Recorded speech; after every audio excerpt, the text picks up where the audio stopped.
دەگەڕێنەوە سلێمانی بۆ لای ڕزگار جەبار دیارە ئەویش ڕێی چاودێرانی سیاسی و ڕۆژنامەنووسانی وەرگرتووە یاخود وەردەگرێ ئێستا بۆمان. ڕزگار سڵاوت لێبێ دێنە لای تۆ، چاودێرانی سیاسی چی دەڵێن سەبارەت بە ئەم ڕووداوان و کاریگەری لەسەر هەرێمی کوردستان نەداهاتوو؟ فەرموو.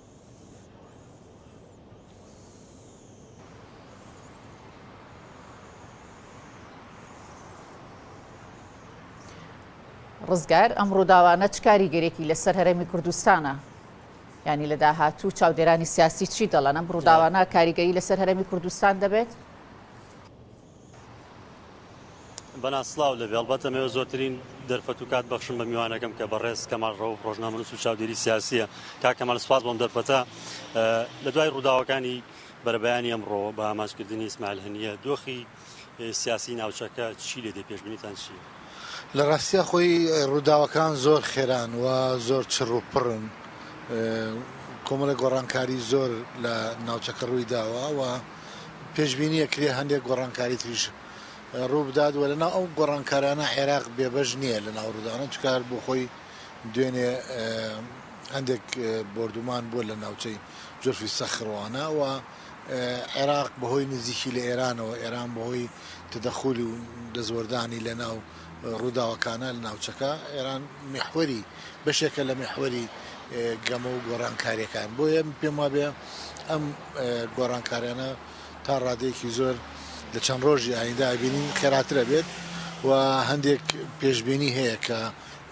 دایرەی ئەم شەڕە فراوانتر بێت و بگاتە کۆمەڵە شوێنی کە ئەو کۆی کە ئەمڕۆ بیسمان یاخود زانرا کە ئیسماعیل هەنینە لە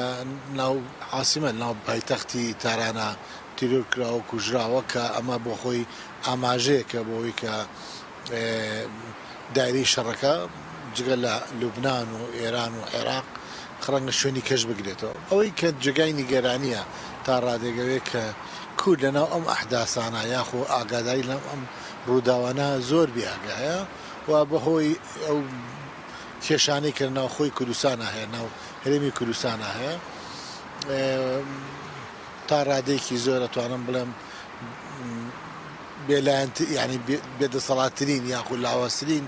هاوکێشەی ناو ڕووداوەکانە و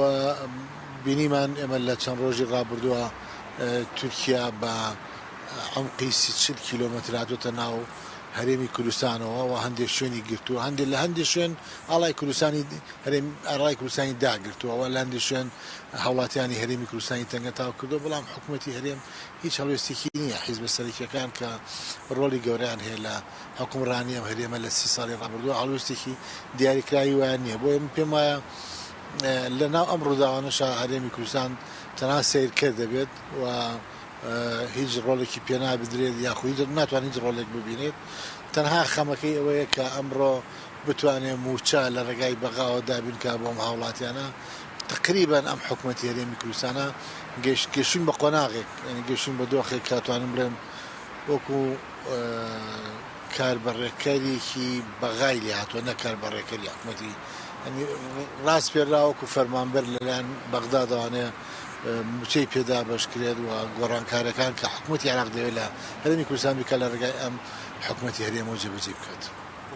وەکو شرۆفەکارانی دیکەش ئەوە جەخت لێکەنەوە کە پشکی ماگرێت تا دێ بەرپراوانترە بێ وڵات و ناوچەی زیاتر ئەگرێتەوە. عێراقی ژێکێکە لەوانە بە هەرێمی کوردستانیشەوە، ینی بەرپرسانی هەرێمی کوردستان ئەبوو چیان پیاوانیاگرەوە ئێواڵێن هەر تەماشاکرد ڕۆڵ هەرێمی کوردستان ئێستا لە ڕووی ئیدارە و حکومڕانی و لە ڕووی ئەوەی کە خاڵی بەهێزی عێراق بێت ئێستا بۆتە خاڵێکی لاواز نەک بوو عێراق بۆ خۆشی دەبوو سەرکردەکانی کورد ئەوانەی کە کار بەدەستن بڕیار بەدەستن ئەوە ئێستا ئەمانە لە کۆبوونەوە بوونایە بۆی کە بیان زانایە چی بکرێت دۆخێکی وادا نەگەوەی کە ئێستا ئەمان بەردەوام خەریکی شیر و تیر لێکتین. تۆ سەیری میدیاکانیان کە دائیمەن هەستەکەی لە تۆ لە شەڕی ناوخوای، ینی حاڵەتێکی شەڕی ڕانەگەێنراو هەیە، میدیا ڕسمەکانیان فەرمیەکانیان قسە لەسەر سەرکردەکانی یەکتریەکەن وە خەریکی شکاندنی کەسایەتی یەکتری و تیرۆرکردنی کەسایەتی یەکترین، بۆیە هیچیان لێ چاوەڕێ ناکرێت لەم دۆخەدا. بەڵام دەبوو ئەگەر ڕاست بێ دەبوو ئەمانە ئێستا ئێمە خانەیەکمان هەبووە، گروپێکمان هەبووە، دەستێکمان هەبووە بۆ گروپی ئەزمات بۆ تاوتێکردنی ئەم دۆخە بۆ وەرگرتنی ڕای جەماوار بۆ بە ئاگا هاتنەوە لە گۆڕانکارانی کە ئەگەری هەیە بەڕێوە بن بۆ ئێمەش بگرێتەوە. جنگەکە چۆتە تاڕادێ قۆناغێکی دیکەوە سەرکردە هەم سەربازی سیاسەکان بە ئامانجەگیری لە حاڵەتی یاوایە تورکیا وەک تۆش باسەکەی هەر بەردەوامە بێ لە لەشکردن ئەبێت چی بکرێ هەرچی چ لە بەرپرسان چ لە چی ئەم گۆڕانکاریانە ئەم دەستوەشانەی ئیسرائیل لە عمقی ئێرانە هانی تورکیا دەدات کە ویش هەمان شت بکات کردوێتی بەڵام ڕەنگە زیاتر بکات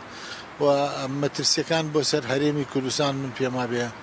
ئێستا ئەمڕۆ لە هەموو کات زیاترە یعنی پێمان وانە بێ مادام ئەو دەستوەشانانە شارەکانی هەرێمی کوردستان وەکو نەکرێتە ئامانج ئەوەی کە ئیسرائیلە بەڵام ئەمە بۆ خۆی ڕێگا خۆشکەرە بۆ کۆمەڵێک گۆڕانکاری کە لە ناوچەکە ڕوو بدات هەرێمی کوردستان و کەربستان بەتابەتی پارتی یەکێتی لەمە هەندێکی بیئاگان و ئەوەشی کە بە ئاگان زیاتر خەمێکی حیزبیان هەیە خەمێکی بەرژەوەندی تایبەت و کەسی و خێزانیان هەیە لەوەی کە بەرژەوەندی گشتیان لەبێت بۆی من پێما بێت ئەوان بەرپرسیاری یەکەمەندەوەی هەچ گۆڕانکاریشی خراپ بەسەر ئەم ناوچەیە بێت و ئەوان ئەبێ بەرپرسیارەتی بخەنە سەر شانی خۆیان و مێژوش ڕەحمە کەس ناکە. گەرما بوو تاخیرمان کردی بەڵێەوەی بینەر و بیسەری موتەی کەمال ڕەوە چاودێری سیاسی و ڕۆژنامەنووس بووکە پێشبینیەکانی بۆ ڕووداوە سیاسەکانی بەرەبەیانی ئەمڕۆ بۆ ڕۆژانی داهاتووش خستە ڕوو باشە ڕزگار جەبار سوپاس بۆ تۆ سوپاس بۆ میوانەکە